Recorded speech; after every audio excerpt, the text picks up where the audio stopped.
கூட்டத்தை பார்க்கின்ற பொழுது இது அண்ணா திமுக தேர்தல் பிரச்சார கூட்டம் அல்ல, அண்ணா திமுக மாநாடு நடப்பது போல மக்கள் வளம் காட்சியளிக்கிறது. தேர்தல் என்ற போரிலே எதிரிகளை ஓட ஓட விரட்டி வெற்றி கொடியை நாட்டுவோம். இன்றைக்கு பத்திரிகைகள் ஊடகங்கள் ஒரு 25 நாளைக்கு முன்பு ஏதோ எழுதினார்கள். அண்ணா திமுக கூட்டணி பலவீனமான கூட்டணி, அண்ணா திமுக கூட்டணியில் யார் இடம்பெறவில்லை, அது பலவீனமாக இருக்குது என்பதை எல்லாம் எழுதின ஊடகம் பத்திரிகையும் இப்பொழுது அனைத்து இந்திய அண்ணா திராவிட முன்னேற்ற கழகம் பலம் வாய்ந்த கட்சி என்பதை இந்த 10 நாட்களில் நான் நிரூபித்து காட்டுகிறோம். இன்றைக்கு தேர்தல் பிரச்சார கூட்டம் ஒவ்வொரு மாவட்டமாக போயிட்டு இருக்கிறேன். ஒவ்வொரு பாராளுமன்ற தொகுதி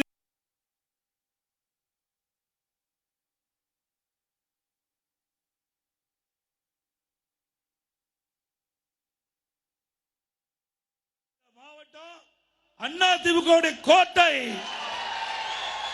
இந்த கோட்டையில எவராலும் நுழைய முடியாது. இது அண்ணா திமுக எக்கு கோட்டை. 2021 சட்டமன்ற தேர்தலிலே 10க்கு 10 வெற்றி கண்ட மாவட்டம் கோவை மாவட்டம். 100க்கு 100% வெற்றி தந்த மாவட்டம் கோவை மாவட்டம். அப்படி 100க்கு 100 மதிப்பெண் பெற்ற மாவட்டம். அந்த மாவட்டத்தில் நம்முடைய வெற்றி வேட்பாளர் திரு சிங்கை ஜி ராமச்சந்திரன் பல லட்சம் வாக்கு வித்தியாசத்தில் வெற்றி பெற வேண்டும். இது சாதாரண வெற்றியா இருக்கக்கூடாது. அகில இந்த அளவிலே பேசுகின்ற வெற்றி இந்த கோவை நாடாளுமன்ற தொகுதியில் எதிரொலிக்க வேண்டும். இன்றைக்கு பல விதமாக பேசப்படுகிறார்கள். அனைத்து இந்திய அண்ணா திராவிட முன்னேற்ற கழகம் ஒரு இடத்தில் கூட வெற்றி பெறாது என்று பேசிக்கொண்டு இருக்கின்றவர்களுக்கு ஏற்கனவே சட்டமன்ற தொகுதியிலே இந்த கோவை மாநகர மக்கள், கோவை மாவட்ட மக்கள், கோவை நாடாளுமன்ற தொகுதிக்கு உட்பட்ட மக்கள், வாக்காளர் மக்கள் எப்படி 2021 அற்புதமான வெற்றி கொடுத்தீர்களோ அதை விட பல லட்சம் வாக்கு வித்தியாசத்திலே வெற்றி பெறக்கூடிய சூழ்நிலையை நம்முடைய வெற்றி வேட்பாளருக்கு தாருங்கள் தாருங்கள் என்று இருகிற குப்பி வேண்டும் உங்களை கேட்டுக்கொள்கிறேன்.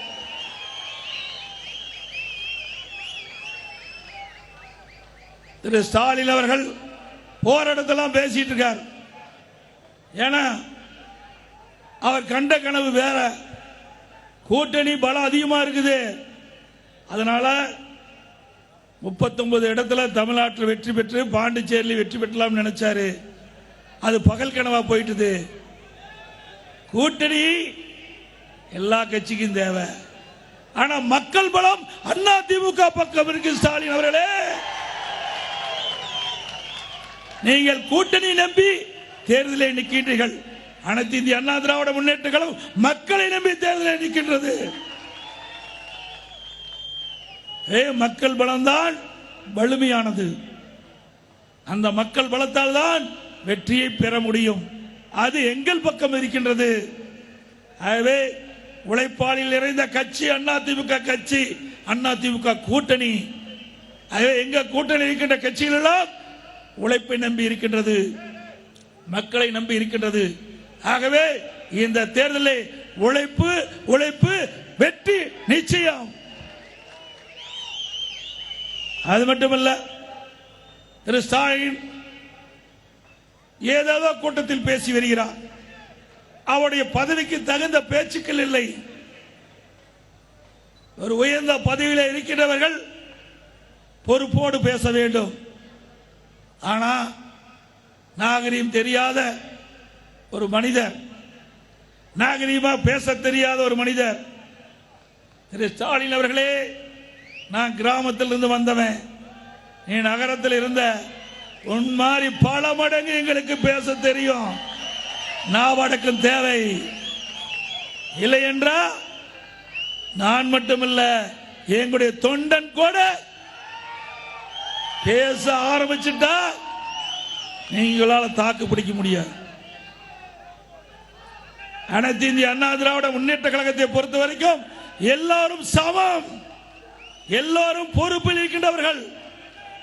உங்களை போல தலைவர் தலைவர் என்று சொல்லிக் கொண்டு இருக்கின்ற கட்சி அதிமுக கட்சி அல்ல. அத்தனை பேருக்கு பொறுப்பு இருக்கின்றது, உணர்வு இருக்கின்றது, லட்சியம் இருக்கின்றது. ஆகவே லட்சியம் உள்ள இயக்கம் அனைத்து இந்திய அண்ணா திராவிட முன்னேற்ற கழக இயக்கம். திரு ஸ்டாலின் அவர்களே, உங்க கட்சியை போல கொள்ளையடிக்கின்ற கட்சி அதிமுக கட்சி அல்ல. பொன்மனச்செம்மல் புரட்சி தலைவர் எம்ஜிஆர் இயக்கத்தை மக்களுக்காக தோற்றுவித்தார். தான் வாழ்நாள் முழுவதும் மக்களுக்காக உழைத்தார். அவர் மறைவுக்கு பிறகு இதே புரட்சி தலைவி அம்மா அவர்கள் மக்களுக்காக உழைத்தார். தன் உடலில் ஏற்பட்ட நோயை கூட பொருட்படுத்தாமல் இரவல் மாறாமல் மக்களுக்கு திட்டம் போட்டு அந்த திட்டம் அவள் இல்லம் போய் சேர்கின்ற வரை நேரடியாக பார்த்து அந்த செய்தி கொடுத்த தலைவி புரட்சி தலைவி அம்மா. அப்படி பொன்மனச்செம்மல் புரட்சி தலைவர் எம்ஜிஆர், இதே புரட்சி தலைவி அம்மா, இருவரும் தலைவர்கள் மக்களுக்காக வாழ்ந்து மறைந்த தலைவர். அப்படிப்பட்ட தலைவர்கள் உருவாக்கிய கட்சி அதிமுக கட்சி. மக்களுக்கு சேவை செய்வதற்காக தொடங்கப்பட்ட கட்சி அதிமுக கட்சி. எங்க கட்சி பார்த்தா ஏராளமா பேசுறீங்க. இதற்கெல்லாம் இந்த தேர்விலே எங்களுடைய கழக நிர்வாகிகள் தொண்டர்கள் இரவென்று பகல் என்று பாராமல் தேனீக்கள போல எருமை போல சுறுசுறுப்பாக செயல்பட்டு வெற்றி வேட்பாளர் அறிவிச்சவர் சிங்கேஜி ராமச்சந்திரனை வெற்றி பெற செய்வார்கள்.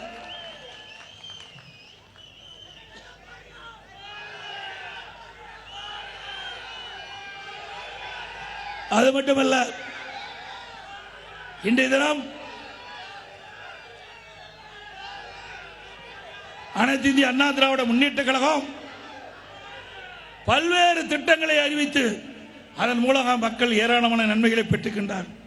திரு ஸ்டாலின் அவர்களே, உங்களுக்கு தில்லு திராணி தெம்பு இருந்தா இந்த கடந்த 3 ஆண்டு திராவிட முன்னேற்ற கழக ஆட்சியில் என்னென்ன திட்டத்தை போட்டோம் என்று நாட்டு மக்களுக்கு எடுத்து சொல்லுங்கள். நாங்கள் பொதுக்கூட்டத்திலே பேசுகின்ற பொழுது, தேர்தல் பிரச்சார கூட்டத்திலே பேசுகின்ற பொழுது, அனைத்து இந்திய அண்ணா திராவிட முன்னேற்ற கழக ஆட்சியில் என்னென்ன திட்டங்களை கொண்டு வந்தோம், அதனால மாவட்ட மக்கள் எந்த அளவுக்கு நன்மை பெற்றால் என்று பட்டியலிட்டு சொல்கிறோம். ஆனால் உங்களிடத்திலே சரக்கு இல்லை, அதனால பேசுவதற்கு ஒன்றும் இல்லை. அதனாலதான் அதிமுக விமர்சனம் செய்கிறீர்கள், என்னை விமர்சனம் செய்கிறீர்கள். நான் சவாலா விடுறேன், இந்த கோவை மாவட்டம் உழைப்பாளிகள் நிறைந்த மாவட்டம். இந்த மாவட்டத்தில் சொல்றேன், திரு ஸ்டாலின் அவர்களே, அனைத்து இந்திய அண்ணா திராவிட முன்னேற்ற கழக ஆட்சி இருண்டாட்சி என்று எல்லா இடத்திலும் பேசி வருகிறீர்கள். உண்மையிலேயே தில்லு திராணி தெம்பு இருந்தா நீங்களே ஒரு கூட்டத்தை போடுங்க, மேடையே போடுங்க, நீங்களும் பேசுங்க. உங்களுடைய ஆட்சியில் போடப்பட்ட திட்டத்தை, கொண்டு வந்த திட்டத்தை நானே நேரா பேசுறேன், நானே நேரா பேசுறேன். எந்த இடத்தில் கூப்பிட்டாலும் நான் வர தயார். அதிமுக ஆட்சி 10 ஆண்டுகள் ஆட்சியில் செய்த சாதனைகளை நாங்கள் சொல்லுகிறோம். நாங்கள் சாதனையை சொல்லி வாக்குகளை கேட்கிறோம். நீங்கள் வேண்டுமென்றே திட்டமிட்டு அவதூறு பிரச்சாரத்தை பரப்பி எங்கள் மீது குற்றம் சுமத்தி, பொய்யான குற்றத்தை சுமத்தி அரசியல் ஆதாயம் தேட பார்க்கிறீர்கள். ஒருபோதும் நடக்காது. தமிழ்நாடு மக்கள் விழிப்பான மக்கள், அறிவு சார்ந்த மக்கள், எது சரி எது தவறு என்று சீர்தூக்கி பார்க்கின்ற ஆற்றல் படைத்த மக்கள் தமிழ்நாட்டு மக்கள். திரு ஸ்டாலின் அவர்களே, உங்களுடைய பொய் பிரச்சாரம் எல்லாம் ஒன்று எடுபடாது. அது மட்டுமல்ல, திரு ஸ்டாலின் சொல்கிறார், எடப்பாடி பழனிசாமி பாரதிய ஜனதா கட்சி கண்டு பயப்படுதான். நாங்களா பயப்படுறோம்? திரு ஸ்டாலின் அவர்களே, அனைத்து இந்திய அண்ணா திமுக தொண்டல் கூட எவராய் கேட்டாலும் பயப்பட மாட்டான். பாரதிய ஜனதா கட்சி மட்டுமல்ல, தமிழ்நாட்டில் இருக்கிற கட்சி மட்டுமல்ல, இந்தியாவில் எந்த கட்சியும் கண்டு பயப்படாத தொண்டன் நிர்வாகி அதிமுக. மடியிலே பயமில்லை, வழியிலே பயமில்லை, எவருக்கும் நாங்கள் அடிமை கிடையாது. உங்களை போல அடிமையாக நாங்கள் இருந்தது கிடையாது. வெளியிலே வேஷம், வெளியில வீரவசனம், உள்ளே சரண்டர் ஆகிறீங்க. எதிர்கட்சியா இருக்கின்ற பொழுது கோ பேக் மோடிங்கிறீங்க, கருப்பு பலன் விடுறீங்க, கருப்பு கொடி காட்டுறீங்க.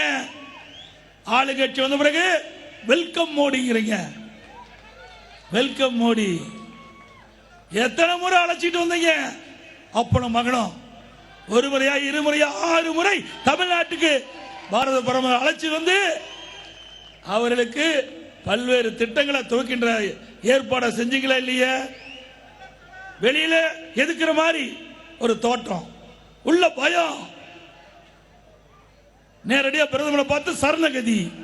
இரட்டை வேடம் போடுகின்ற கட்சி திமுக கட்சி, திரு ஸ்டாலின், ஸ்டாலின் குடும்பம். நீங்க தான் திரு மோடி அவர்களை எதிர்க்கிறீங்களா? பாரத பிரதமர் திரு மோடி அவர்களை எதிர்க்கிறீங்களா? அப்புறம் ஏன் போய் சரணகதி அடங்கி அவர்கிட்ட போய் கேட்டு மன்றாடி தமிழ்நாட்டுக்கு வரவழைச்சு எத்தனை திட்டத்தை துவக்கி வைக்கிறார்? செஸ் போட்டி துவக்கி வச்சாங்க, கேளோ விளையாட்டு துவக்கி வச்சீங்க, பல திட்டங்களுக்கு அடிக்கல் நாட்டு சென்னைக்கு வரவழைச்சீங்க. இப்படி பல திட்டங்களுக்கு அடிக்கல் நாட்டி பல திட்டங்களை துவக்கிப்பதற்கு அழைத்து வந்தது திரு ஸ்டாலின், திரு உதயநிதி ஸ்டாலின். நீங்களா திரு மோடி அவர்களை எதிர்க்கிறீங்க? அண்ணா திமுக அப்படி அல்ல.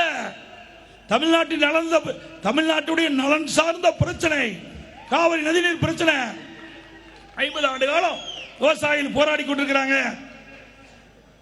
அதற்காக சட்ட போராட்டம் நடத்தி உச்சநீதிமன்றத்தில் தீர்ப்பை பெற்றோம். அந்த தீர்ப்பை அன்றைக்கு மத்திய அரசு இருந்து பாரதிய ஜனதா கட்சி சேர்ந்த மத்திய அரசு மத்தியிலே ஆட்சி செய்து கொண்டிருந்தது. கூட்டணியில் கூட நம்ம இடம்பெற்றோம்.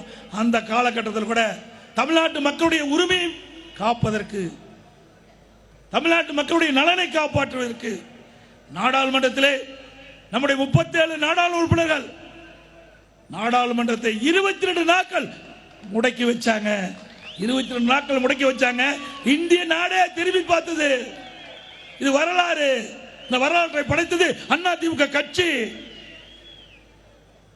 அதனால காவிரி நதிநீர் பிரச்சனை உச்சநீதிமன்றம் அளித்த தீர்ப்பை நாம் கொடுத்த அழுத்தத்தினால மத்திய அரசாங்கம் காவிரி மேலாண்மை ஆணையம், காவிரி நீர்முறைப்படுத்தக்குழு 2ஐயும் அமைச்சு கொடுத்தது அண்ணா திமுக. நாங்களா பயப்படுறோம்? திரு ஸ்டாலின் அவர்களே, எதற்கும் அஞ்சா நெஞ்சம் படைத்தவர்கள் அனைத்து இந்திய அண்ணா திராவிட முன்னேற்ற கட்சி நிர்வாகிகள், தொண்டர்கள்.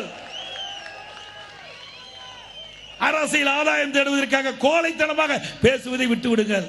கேவலமா இருக்குது. ஒரு முதலமைச்சர் பேசுற பேச்சா? கள்ள தொடர்புங்கிறா, கள்ள கூட்டணிங்கிறா. நாங்களே கூட்டணியிலிருந்து வெளியில் வந்துட்டோம், உனக்கு ஏன் எரிச்சல் வருது? நாங்க கூட்டணியிலிருந்து வெளியில் வந்தா உனக்கு என்ன எரியுது? பயம். தேர்தல் அண்ணா திமுக வெற்றி பெற்று அவருக்கே பயம் வந்துட்டது. பயம் வந்ததுனால இதெல்லாம் பேசுற. அறிவிச்சவர் தொடர்நடின்னு சொல்லிட்டார், நான் சொல்லக்கூடாது. திரு ஸ்டாலின் அவர்களே, உங்களை போல் வைந்தாங்கோலி அல்ல, கோழை அல்ல. எதிர்க்க வேண்டும் என்று நினைத்தால் தமிழ்நாட்டு மக்களுக்கு நன்மை பயக்கக்கூடிய திட்டங்கள் வந்தால் வரவேற்போம். தமிழ்நாடு மக்களுக்கு பாதிக்கப்படுகின்ற திட்டங்கள் வந்தால் அதை எதிர்த்து குரல் கொடுக்கின்ற ஒரே கட்சி அண்ணா திமுக கட்சி. எங்களை பார்த்து வேண்டும் என்ற திட்டமிட்டு மக்களிடத்தில் ஒரு அவதூறு பிரச்சாரத்தை, பொய் பிரச்சாரத்தை தொடர்ந்து எழுப்பிக் கொண்டிருக்கிறீர்கள். நீங்கள் சொன்னா மக்கள் நம்பிடுவாங்களா? அந்தந்த அரசியல் சூழ்நிலைக்கு தக்கவாறு அவர்கள் கூட்டணி அமைப்பார்கள். அதுல எதுக்கு உங்களுக்கு இந்த அக்கறை வேண்டியது? வேற வழி இல்ல, வேற எதுவுமே சொல்ல முடியல. அதனால இப்படிப்பட்ட ஒரு அப்பட்டமான ஒரு பொய்யை சொல்லி வாக்குகளை கேட்கிறார். வெக்கமா இல்ல? நீ நல்லது செய்யி, மக்கள் அணுகு. எங்க கட்சியை வச்சுக்கிட்டு நீ அரசியல் பண்றதுக்கு அது எதுக்கு அரசியல் கட்சி தேவை உங்களுக்கு? சிந்திச்சு பாருங்க. ஆனா திரு ஸ்டாலினுக்கு தில்லு திராணி தெம்பு எதுவுமே இல்லை. அதனாலதான் பொம்மை முதலமைச்சர் சொல்லிட்டு இருக்கிறோம். இதுக்கு தான் நான் ஏற்கனவே சொன்னோம். திரு வடிவேல் அவர்கள் ஒரு படத்துல 23வது புலிகேசி என்று நினைக்கிற அந்த படம் பேர். அந்த படத்துல அவர் அரசலா இருப்பார். அண்டை நாட்டு சேர்ந்த அரசர்கள் படையெடுத்து வருவாங்க இவர் நாட்டு மீது. அப்புறம் அப்படி டான்ஸ் ஆடிக்கிட்டு வெள்ளக்குடி பிடிச்சிட்டு ஆட்டிக்கிட்டு போவார் சமாதானத்துக்கு. அப்படிதான் ஸ்டாலின் இருக்கிறார். அதுக்கு தான் வெள்ளைக்குடை ஏந்திய பொம்மை வேந்தார், வெள்ளைக்குடை பிடித்த பொம்மை வேந்தார் அப்படின்னு பட்டம் முடிச்சா சரியா இருக்கு ஸ்டாலின் அவர்களே. ஆக வேண்டுமென்றே திட்டமிட்டு பொய்யான கருத்துக்களை மக்களிடத்தில் சொல்லி அரசியல் ஆதாயம் தேட முற்படுகள் ஒருபோதும் நடக்காது. அதுபோல கச்சத்தீவு பிரச்சனையை நீங்க எடுத்துக்கிட்டாங்க, வேற வழியே இல்லை. எந்த கட்சின்னு உங்களுக்கு தெரியும், எல்லாமே கச்சத்தீவு போட்டி போட்டு பேசிட்டு இருக்கிறாங்க. இந்த கச்சத்தீவை மீட்டெடுக்க அனைத்து இந்திய அண்ணா திராவிட முன்னேற்ற கழக கட்சிக்கு தான் தகுதி இருக்குது. அதைத்தான் நாம் செய்து கொண்டிருக்கிறோம். 1974ஆம் ஆண்டு மத்தியிலே காங்கிரஸ் ஆட்சி, மாநிலத்திலே திரு கருணாநிதி ஒரு தலைமையிலே திமுக ஆட்சி. அந்த காலகட்டத்தில் தான் இந்த கச்சத்தீவை இலங்கைக்கு தாரை வார்த்தை கொடுக்கப்பட்டது மத்திய அரசாங்கம். அன்றிலிருந்து அனைத்து இந்திய அண்ணா திராவிட முன்னேற்ற கழகம் அதை மீட்பதற்கு தொடர்ந்து போராட்டம் நடத்தி கொண்டிருந்தோம். இதை புரட்சி தலைவி அம்மா அவர்கள் 2008ஆம் ஆண்டு உச்ச நீதிமன்றத்தில் இதுக்கு வழக்கு தொடர்ந்தார்கள். 2011ஆம் ஆண்டு நம்முடைய வருவாய்த்துறை அந்த வழக்கில் இணைத்துக் கொண்டு 2014 ஆட்சி மாற்றம், மத்திய அரசில் பாரதிய ஜனதா ஆட்சி வந்தது. அப்பொழுது இருந்த பிரதமர் மாண்புமிகு நரேந்திர மோடி அவர்களிடத்தில் இதை புரட்சி தலைவி அம்மா அவர்கள் கடிதம் வழங்கினார்கள். நேரடியாக பேசினாங்க, இந்த தாரை வார்க்கப்பட்ட கச்சத்தீவை தமிழகத்திற்கு இந்தியாவோடு இணைக்க வேண்டும் என்று. 10 ஆண்டு காலமாக எதுவுமே இல்லை.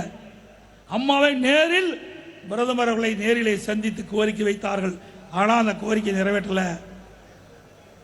ஆக அனைத்து இந்திய அண்ணா திராவிட முன்னேற்ற கழக கட்சி தான் தொடர்ந்து அந்த இலங்கைக்கு தாரை வார்க்கப்பட்ட கச்சத்தீவை இந்தியாவோடு இணைக்க வேண்டும் என்று தொடர்ந்து குரல் கொடுக்கின்ற ஒரே கட்சி அதிமுக கட்சி. இன்றைக்கு தேர்தல் வந்து விட்டது. செய்திகளை உடனுக்குடன் தெரிந்து கொள்ள உடனே சப்ஸ்கிரைப் பண்ணுங்க.